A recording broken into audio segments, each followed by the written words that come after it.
perempuan pentingkan kestabilan ekonomi keluarga. Kalau laki dia handsome tapi tak ada poket, mungkin dia pun macam susah sikit. Tapi kalau laki dia perut besar pun tapi poket dia pun besar, dia okey.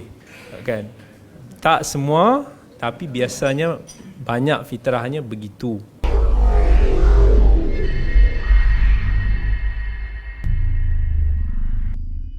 Hadis Abi Hurairah radhiyallahu an, anin Nabi sallallahu alaihi wasallam, tunkahul mar'atu li arba'. Ini hadis popular.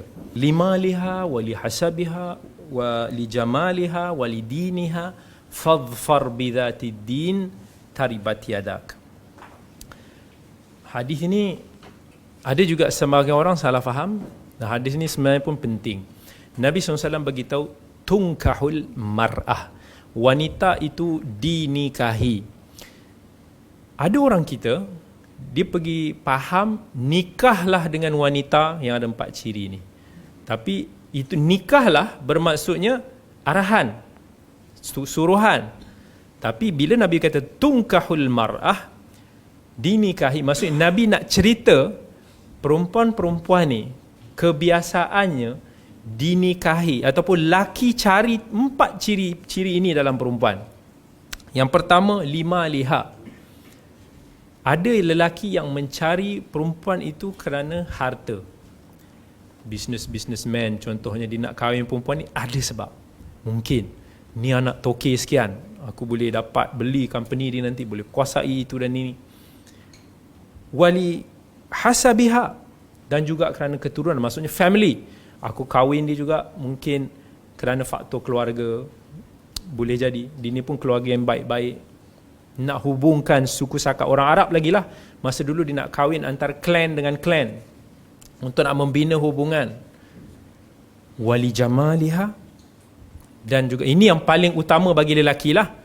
Kebanyakan lelaki mengawini, memilih, melihat seorang perempuan tu berdasarkan rupa paras. Yang ini tak boleh nafi lah. Laki dia berbeza sikit dengan perempuan. Itu fitrah Allah ciptakan. Lelaki ni kalau dia bila dia nampak perempuan tu, dia akan tengok, oh ini berkenan, ini lawa lah. Kalau ada ciri lawa ni, dia lupalah ciri-ciri yang lain. Tak kaya pun tak apa. Sebab tu lelaki selalu tak ada lah masalah kalau dia kahwin, dia kaya, laki tu kaya, isteri dia katakan tak kaya, tak ada masalah biasanya. Sebab dia tak cari apa sangat, harta ni tak apa sangat. Tapi bila lawa tu, tiba-tiba dia kahwin isteri, dia nampak ada perempuan lagi lawa, dah boleh jadi masalah. Sebab laki ni mudah tertarik pada lawa-lawa. Itu memang tak boleh nafi lah, tak boleh nafi. Sebab tu dalam bab ni nanti kita akan lalu sikit. Penting lah orang kata sebenarnya perempuan ni kena faham dan kena raikan. Kalau dia tahu laki ni mudah terpikat benda-benda yang lawa, janganlah dia dekat rumah hanya pakai baju kelawar. Itu dia kenalah lawa-lawa juga. Sebab laki ni mudah. Memang kalau dia pergi sana, ya Allah, dia boleh nampak tulis berapa kali. Tengok TV dia boleh fikir macam-macam. Laki kepala ada cara dia punya ni memang berbeza. Perempuan berbeza. Ada perempuan yang melihat dari segi rupa, tetapi biasanya kalau kita dengar perempuan ni ujian dia lebih tewas kepada lelaki yang poket dia besar. Tidak kepada wanita yang bermukminah, beriman macam kat sini, tak. Tapi di luar sana kita ada iman, kelebihan kita ada iman yang boleh nak jagalah benda ni. Tapi cuba kita tengok di luar-luar, di barat-barat, even di orang yang tak begitu ada agama dia. Kalau perempuan ni nampak laki tu pakai kereta mewah, lain macam lah. Kadang-kadang tertengok juga apa yang gold digger apa benda tu kan. Memang laki tak, dia kalau kata nak umpan dia, tu yang berlaku dalam syarikat-syarikat kat Malaysia. Orang nak negotiate kontrak yang toke-toke ni, dia akan offer rasuah dia perempuan. Dia tahu laki ni mudah tumpas kepada perempuan, tapi perempuan ni dia akan lebih pentingkan daripada sudut itu. Laki boleh hidup miskin pun tak apa, tapi dia happy kalau isteri dia lawa. Tapi kalau perempuan, pentingkan kestabilan ekonomi keluarga. Kalau laki dia handsome tapi tak ada poket, mungkin dia pun macam susah sikit. Tapi kalau laki dia perut besar pun, tapi poket dia pun besar, dia okey. Kan? Tak semua, tapi biasanya banyak fitrahnya begitu. Sebab tu kalau kita tengok dalam nas-nas dalam Quran ataupun hadis, biasanya kalau ada bila disebutkan ganjaran bagi para lelaki dekat syurga, disebut bidadari, bidadari, bidadari. Tetapi bila ada disebut ganjaran kepada wanita, istana, harta benda, sebab apa? Meraihkan fitrah. Meraihkan fitrah lelaki dan perempuan. Lelaki suka mana? Lelaki, perempuan kalau pergi kedai emas tengok emas, tak tahulah, saya lah pergi kedai emas tengok dia melilap pun macam tak ada perasaan dah.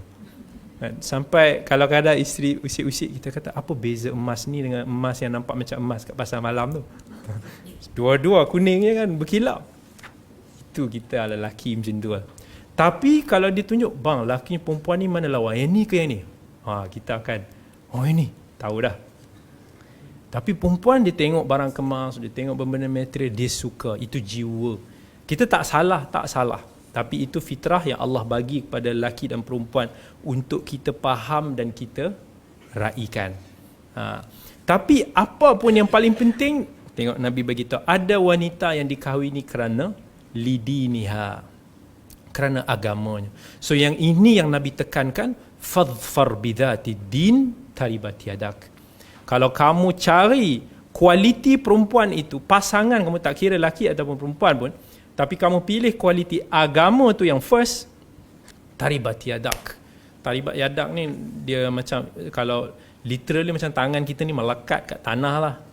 Seolah macam Nabi nak kata, you akan tenang, macam relax, beruntung lah, tak ada kurang masalah. Apa maksud lidiniha? Ada orang menyangka lidiniha mesti kena yang alimah, yang warak-warak, semua nampak yang, kalau lelaki ni nak cari perempuan, yang memang bertudung litup, yang daripada background dia syariah, background pengajian Islam. Mungkin perempuan pun akan cari lelaki macam tu. Itu okey, itu betul. Tetapi apa yang lebih penting dalam segi agama ni, akhlak dia, attitude dia, itu yang lebih utama. Boleh jadi wanita itu bukanlah orang yang dalam pengetahuan dia dalam agama. Dia mungkin dia punya background dia statistik, mungkin dalam engineering. Tapi bila berbicara, percakapan itu menunjukkan nilai-nilai Islam. Bila dia bergaul, bila dia berbuat sesuatu, menzahirkan ciri-ciri Islam. Itu yang penting. Sebab kalaulah kita hanya sandarkan agama itu hanya kepada ilmu dia, boleh jadi masalah. Contoh, kita ada ustaz-ustaz yang hebat, guru-guru takmir masjid yang hebat-hebat. Isteri dia pun hebat juga kan, PhD dalam bidang agama. Suami dia tegur, yang kita tak boleh buat macam ni, benda ni Islam tak suruh. Siapa kata tak boleh? Dalam mazhab ni kata boleh, bergaduh kat situ kan. Dah masing-masing tunjuk pandai pula kan, dah pening kat situ. Sebab tu kadang-kadang antara perseteruan antara agamawan ni boleh challenge dengan perseteruan politician. Sebab agamawan ni dia selalu akan rasa diri dia ada ilmu, dan dia rasa aku pun belajar, aku tahu mana hak, aku tahu mana yang batil. So dia akan mencari-cari kebatilan orang lain. Dia akan mula tak boleh terima kalau orang lain tegur. Itu cabaran. Tapi kalau kita ada nilai akhlak agama yang kita nak, itulah yang akan balancekan segala apa yang lain yang kita miliki. So carilah pasangan yang ada nampak akhlak dia menepati Islam, walaupun zahirnya dia tak kelihatan seperti lebay ataupun tidak kelihatan seperti ustazah, tetapi jika nilai kualiti diri itu bertepatan dengan agama, itulah yang kita cari.